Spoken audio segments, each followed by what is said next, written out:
बहनों और भाइयों, मैं परसों रघुनाथपुर में आया था और रघुनाथपुर में मैं इसलिए आया था क्योंकि एक खानदानी माफिया वहां पर फिर से कब्जा करना चाहता है।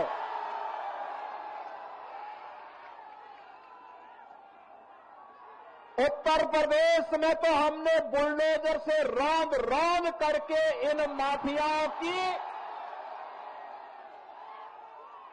कचमूर निकाल करके उत्तर प्रदेश की धरती से जहन्नुम के रास्ते उनके खोल दिए हैं। लेकिन हमारी सीता मैया से जुड़े हुए बिहार की धरती पर कोई मारिच और सुबह फिर से सिर न उठाना पड़े, उठा सके। लेकिन जब मैं उस दिन आ रहा था तो बड़ी बारिश शुरू हो गई थी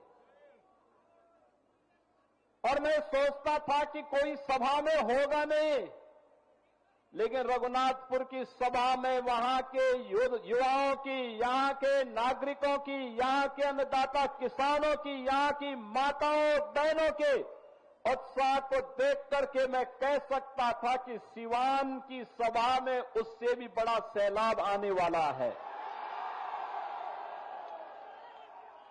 और मुझे विश्वास था। और मैं जब लखनऊ से आज प्रातः चला तो लोगों ने कहा कि सिवान में लोग नहीं आएंगे। मैंने कहा देखो, मेरे आने के पहले 50,000 की भीड़ वहां पहुंच चुकी होगी, इसकी चिंता मत करो, वह बिहार है।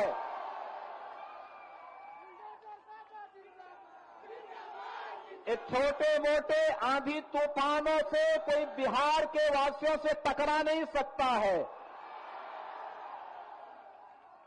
बिहार का नौजवान देश और दुनिया के अंदर जहां कहीं गया है, उसकी बुद्धि, उसकी मेधा का लोहा सबने माना है। लेकिन अब समय आ गया है, समय आ गया है। पिछले 20 वर्ष में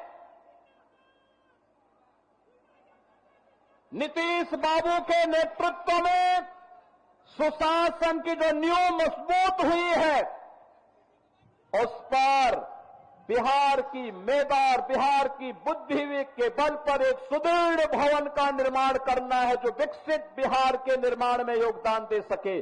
और इसके लिए आपका आह्वान करने के लिए आज मैं वापस यहां पर आपके बीच आया हूं।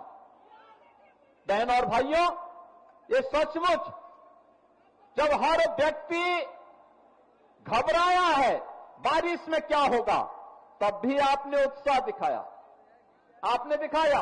सचमुच ये अभिनंदनीय है, स्वागत योग्य है। और इसीलिए मैं आप सभी का, सिवान वासियों का हृदय से अभिनंदन करता हूं, स्वागत करता हूं। बहनों और भाइयों, आपने देखा होगा कहीं कोई मजमा लगता है ना,